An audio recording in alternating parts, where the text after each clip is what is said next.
Հարևան բարեկամ Իրանի Իսլամական Հանրապետությունում մտավորականները երկու խմբի են բաժանվել։ Նրանց մի մասը, որը ռուսամետ հայացքներ ունի, խիստ մտահոգված է Հայաստանի ու Ադրբեջանի միջև Վաշինգտոնում ձեռք բերված պայմանավորվածությունների արդյունքներով, հատկապես թրիփի եւ առհասարակ Միացյալ Նահանգների այս գործընթացին ուղիղ ներգրաված լինելու հարցով։ Մյուսները, որոնք ավելի անկախ քաղաքական հայացքների տեր են, ողջունում են խաղաղության օրակարգը եւ անգամ Իրանի համար դրական հեռանկար տեսնում գործընթացում։ Ասում է Իրանում Արաքս պարբերականի գլխավոր խմբագիր Մովսես Քեշիշյանը եւ մանրամասնում։ Մտավորականության որոշ շարք նամանավան նրանք, ովքեր որ այսպես ասենք ռուսական հայացքով են հարցին նայում կամ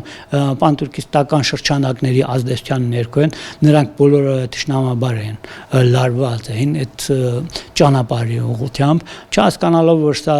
հարցը միայն ամերիկյան գծի կամ ճանապարհի կամ առաջարկի հարց չէ,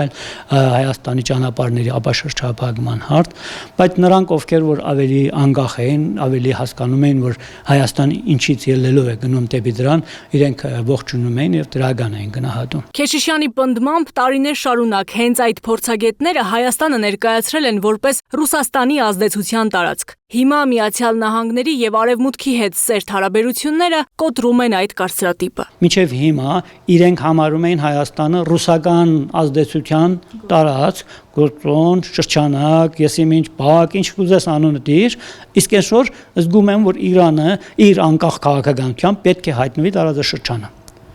Իսկ այսպես ասած բերի տարածքը, ամենաբերի հողը, որ տեղ կարող է Իրանը ներկայություն ունենա, դա Հայաստանն է, Ադրբեջանը թշնամական է դիրքորոշված, Թուրքիան մրցակից է, Ռուսաստանը հակա է գնում եւ չի ուզում, որ Իրանը այնպես որ պիտի իր ներկայություն ունենա տարածաշրջանում, ողջ տարածաշրջանը համարում է իրենը եւ այդ բոլորի համար ուրեմն Իրանը պետք է նոր քաղաքականություն մշակի։ Իրանի կառավարությունն ըստ Քեշիշյանի ամբողջությամբ վերանայում է արտաքին հարաբերությունները, մասնավորապես Ռուսաստանի հետ, քանի որ հիասթափությունները տարբեր իրավիճակներում ստիպել են մտածել հարաբերությունների դիվերսիֆիկացիայի մասին։ Սոլեյմանից, գեներալ Սոլեյմանից, մինչ վերջացրած նախկին արտգործնախարար Զարիֆը բոլորը խոսել են այդ մասին, որ ռուսները շատ են փորձում ճնշել մեզ, մեր անկախ քաղաքականություն չունենանք տարածաշրջանը, կամ ավելի շատ կախված լինենք իրենցից։ Այս փաստորեն գնաց նրան, որ իրանական կողմը ավելի անկախ քաղաքականություն որդեգրի եւ սկսի նոր հաշվարկներ ունենալ տարածաշրջանի։ Այո, հարգելով նաև, ասենք, ռուսական կողմի շահեր է, ուրիշ հարց է։ Եվ 44-օրյա պատերազմից եւ 12-օրյա Իրանի դեմ ստեղծված այդ պատերազմից հետո իրանական կողմը կարող եմ ասել ինչ-որ չափ հուսահատվեց ռուսներից։ Ռուսները ինչպես որ Արցախում դավաճանեցին հայերին, նույնպես դավաճանեցին Իրանին Սուրիա։ Եվ իրանական կողմը արդեն ավելի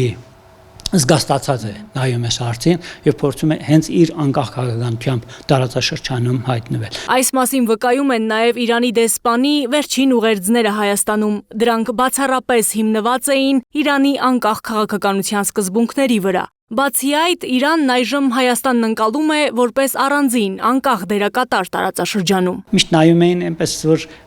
ինչ է Հայաստանը, ասենք, ռուսական այն վերջին քաղաքներից մեկն է։ Այդ հայացքով էին հարցին նայում, բայց այսօր զգացին, որ Հայաստանը ինքը խաղում է իր